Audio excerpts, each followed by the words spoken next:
আল্লাহ তাআলার কাছে সবচেয়ে প্রিয় মানুষ হলো যে মানুষটা অন্য মানুষের সবচেয়ে বেশি উপকার করে। আর সবচেয়ে প্রিয় নেকামল হলো নফল নেকামল, যে তুমি কোনো ক্ষুধার্ত মানুষের ক্ষুধা দূর করবে, কোনো বেদনাক্লিষ্ট মানুষের অন্তরের বেদনা দূর করবে, কোনো ঋণগ্রস্ত মানুষকে ঋণ মুক্ত করবে, কোনো বিপদগ্রস্ত মানুষকে বিপদ থেকে উদ্ধার করবে। এর চেয়ে বড় নেক আমল আর কিছুই নেই।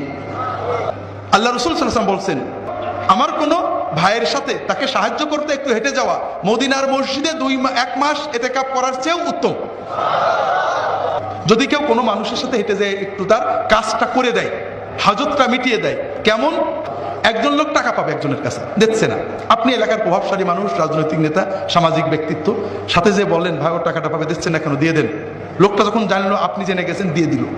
একজন টাকা পাবে, খুব চাপ দিচ্ছে, গরিব মানুষ দিতে পারছে না, আপনি যে 2 মাস সময় নিয়ে দিলেন। হাসপাতালে ডাক্তাররা ভর্তি করছিল না, ক্লিনিকে যাইতে বলছিল, আপনি ভর্তি করে দিলেন। পুলিশে ধরে নিয়ে গেছে, ঘুষ ছাড়া ছাড়ে না,